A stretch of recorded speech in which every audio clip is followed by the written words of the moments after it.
Voici le Samsung Galaxy Z Fold 3, un smartphone impressionnant qui se déplie, un design soigné et plus solide que jamais, des technologies de pointe embarquées, de pointe, vous l'avez, une fiche technique ultra premium, une expérience sur mesure, mais on va s'en reparler. Ce Z Fold 3, ça fait déjà un petit moment que je l'utilise maintenant. C'est un smartphone cher, oui. C'est aussi un smartphone qui est très bon, oui. C'est un smartphone vraiment premium avec quelques petits détails à régler, oui, oui, oui. Et aussi, et surtout, c'est un smartphone pliable, et ça, c'est pas rien. Non. Et finalement, il y a une question que tout le monde se pose. Est-ce que c'est ça, vraiment, l'avenir du smartphone? Première chose à savoir avec ce Galaxy Z Fold 3, c'est qu'il ressemble beaucoup au Galaxy Z Fold 2 de l'année dernière, qui était déjà un produit bien fini, agréable à utiliser. Et voilà, ce Galaxy Z Fold 3, en fait, il vient plus s'attarder sur des petits détails qui améliorent l'expérience au global. Et ça fait du bien. Déjà, le Galaxy Z Fold 3, il devient étanche, il résiste à l'eau. Et ça, pour un smartphone pliable, c'est une vraie prouesse. Et pour un smartphone qui coûte plus de 1000 €, ça rassure. Il est aussi plus léger, alors bon, il reste lourd, hein, il pèse 271 grammes, mais c'est quand même 11 grammes de moins que le Z Fold 2. C'est toujours bon à prendre et peut-être que année après année, on perdra toujours 11 grammes et ce sera de plus en plus simple à le transporter avec nous dans la poche, par exemple. Le Z Fold 3, il est aussi plus robuste et sur plusieurs aspects. Par exemple, on a un aluminium qui est plus résistant, du Gorilla Glass Victus pour protéger l'extérieur du smartphone et à l'intérieur, on a un grand écran qui est jusqu'à 80% plus résistant selon Samsung. Et j'ai bien envie de les croire, hein, parce que moi, j'ai pas eu à m'en plaindre. Je vous montre quand même. Il fonctionne toujours. D'ailleurs, en parlant d'écran, celui qui est à l'extérieur, il a aussi droit à sa petite amélioration. Il passe maintenant sur un mode 120 Hz adaptatif, exactement comme le grand écran à l'intérieur, celui qui se plie. Pour le reste, avec cet écran, on a toujours une diagonale de plus de 6 pouces, avec une définition qui reste sur du HD+. Et là, je sais que certains pourraient être un petit peu déçus de ne pas avoir au moins du Full HD. Mais ce qu'il faut savoir, c'est qu'avec ce Galaxy Z Fold 3, quand on l'utilise, l'écran externe, il va surtout servir en fait finalement à regarder un message rapidement, à changer de musique, bref, à faire quelques actions rapides on va dire, alors que pour une utilisation plus poussée, plus complète, le téléphone il vous incite à l'ouvrir et à profiter pleinement du grand écran à l'intérieur, qui a un format aussi un petit peu différent, mais surtout qui a une définition qui se rapproche du Quad HD+. Donc là, c'est au-dessus du Full HD+. Personnellement, ce qui m'a vraiment dérangé sur cet écran externe, c'est qu'il est étroit. Il a un ratio un petit peu chelou, hein, j'ai envie de dire. Je parle comme les Jets.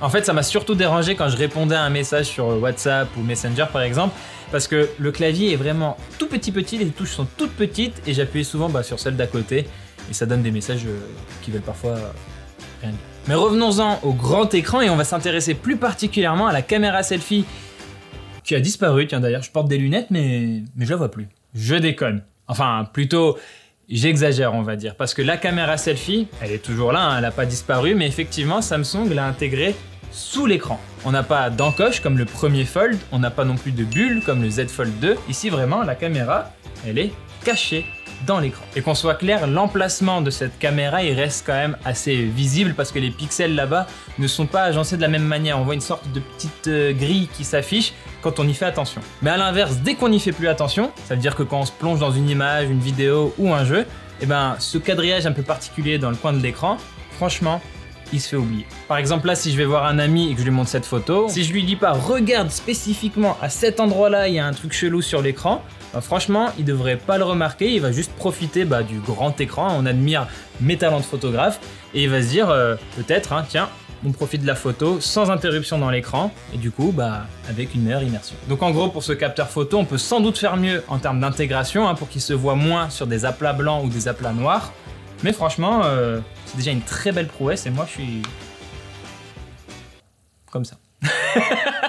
Mais finalement, ce que beaucoup de gens vont retenir avec ce Galaxy Z Fold 3, c'est qu'il devient compatible avec le stylet S Pen. Grosso modo, on retrouve le même confort d'utilisation qu'on avait sur un Note 20 Ultra par exemple. On a une latence très réduite avec 9 millisecondes seulement. On a aussi des fonctions intelligentes, la traduction instantanée, la possibilité de faire un GIF, de retoucher avec précision une photo, de signer un PDF, etc., etc.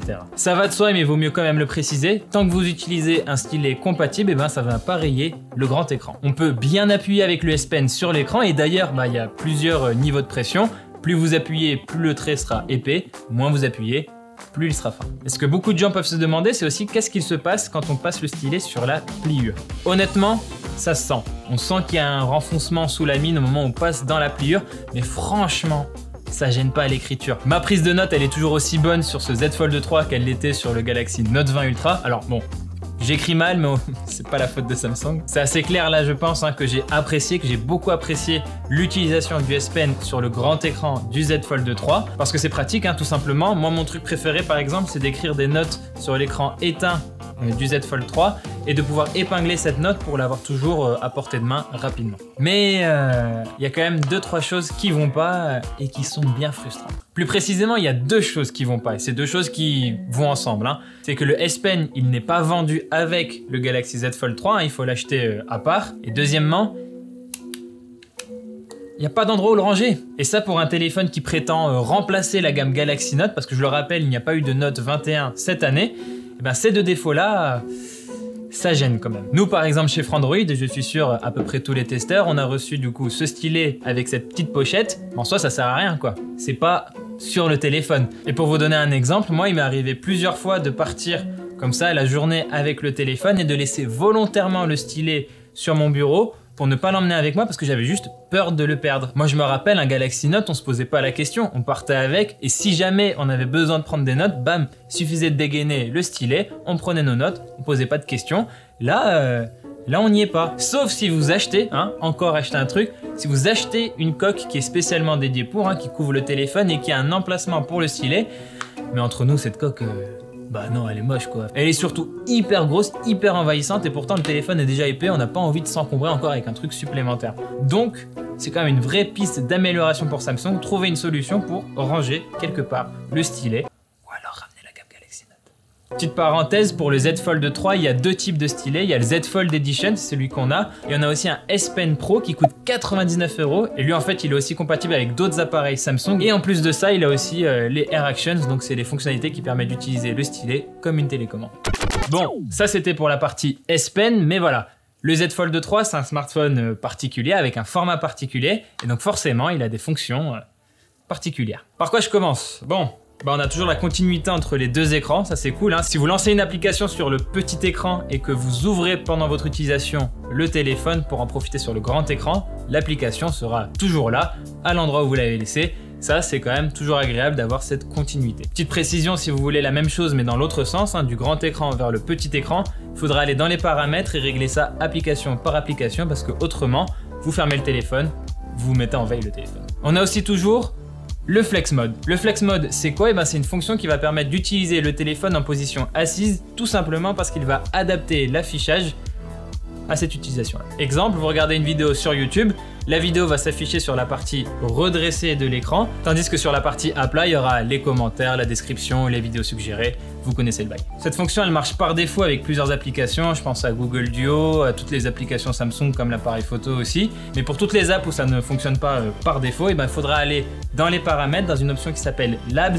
et forcer application par application le Flex Mode si vous le souhaitez. D'ailleurs, cette rubrique Labs dans les paramètres, elle va aussi vous permettre de forcer l'affichage en plein écran sur le grand écran du Galaxy Z Fold 3. Par exemple, pour des applications comme Instagram qui, par défaut, vont se lancer en mode à la verticale, avec des espaces non utilisés sur le côté. Si vous le voulez, bam, vous forcez dans les paramètres et Instagram s'affiche en grand.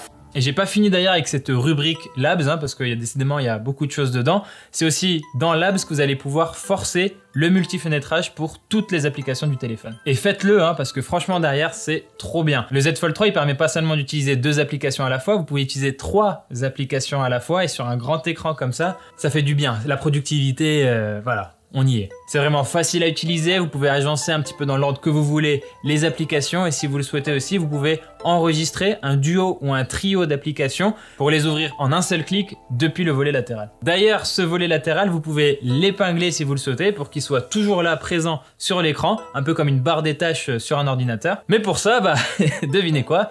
Il faut encore aller dans Labs. Donc voilà, en termes de productivité sur ce grand écran, Samsung a joué la carte à fond les ballons. Et on adore, franchement c'est hyper agréable à utiliser. Et en plus de ça, petit bonus, Google Chrome sur le grand écran seulement vous permet d'ouvrir 2 fenêtres en même temps, pas 2 onglets où il faudrait jongler de l'un à l'autre, vraiment 2 fenêtres côte à côte. Si vous avez, sait-on jamais, envie de consulter 2 sites à la fois. Et pour ceux qui kiffent vraiment la productivité, tout ce qui est bureautique comme ça, Samsung DeX est toujours disponible.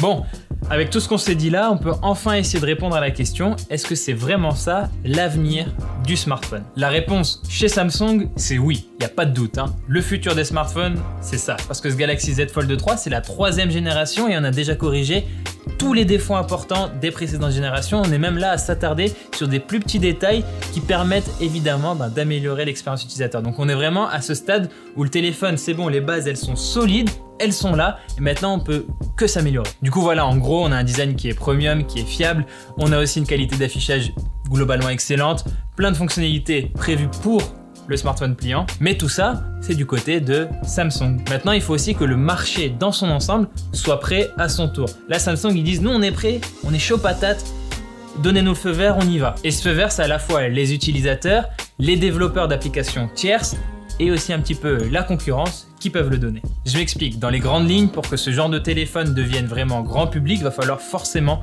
que les prix baissent et là on est encore largement au-dessus de la barre des 1000 €. Symboliquement et psychologiquement, c'est difficile de mettre autant de prix dans un téléphone. Et pour accélérer cette baisse des prix, la concurrence va avoir son rôle à jouer. Plus il y aura de marques qui vont se lancer là-dedans, plus les prix auront tendance à baisser. En tout cas, on croise les doigts. Et en ce qui concerne les développeurs, alors oui, ok, Samsung, ils ont fait du bon taf avec la fameuse option Labs qui permet de forcer la main aux applications non compatibles, entre guillemets, de s'adapter au plein écran, au flex mode, au multitâche, etc., etc. Mais ça, c'est encore du bricolage à ce stade. C'est pas une expérience optimisée vraiment sur tous les plans. Et ça, c'est vraiment l'un des points les plus importants pour que ce téléphone vraiment devienne la norme. Et pour ça, les développeurs vont devoir jouer le jeu et je pense notamment à l'affichage en colonne. Cet affichage en colonne, on le trouve d'ailleurs déjà dans certaines applications, celle de Google, YouTube, YouTube Music. Vous mettez le smartphone en mode paysage, et l'application se divise en deux pour avoir encore plus d'informations sur l'écran. On a aussi ça sur des applications Microsoft, sur les applications Samsung, peut-être que j'en oublie, mais voilà, c'est encore un trop petit nombre d'applications, alors c'est des applications importantes, mais pas encore assez nombreuses. Et évidemment, en tant qu'à améliorer les smartphones pliants, on pourra attendre de la part de Samsung qu'ils réduisent l'embonpoint et la lourdeur du téléphone, qu'ils fassent en sorte aussi que la pliure au milieu se voit moins quand on n'est pas pile devant l'écran. Samsung pourrait aussi au fur et à mesure améliorer l'expérience photo parce que sur un téléphone qui coûte 1800 €, avoir l'équivalent d'un Galaxy Note 10 Plus, ça va, ça passe, mais on pourrait avoir un peu mieux. Pour l'autonomie, il y a aussi des efforts à faire parce que là, on a là-dedans une batterie de 4400 mAh et du coup, si vous utilisez le téléphone seulement au format smartphone avec l'écran externe, là ça passe, on est plutôt tranquille, plutôt serein. Mais comme je vous l'ai dit plus tôt, ce smartphone, il vous invite quand même à l'ouvrir pour profiter du grand écran à l'intérieur.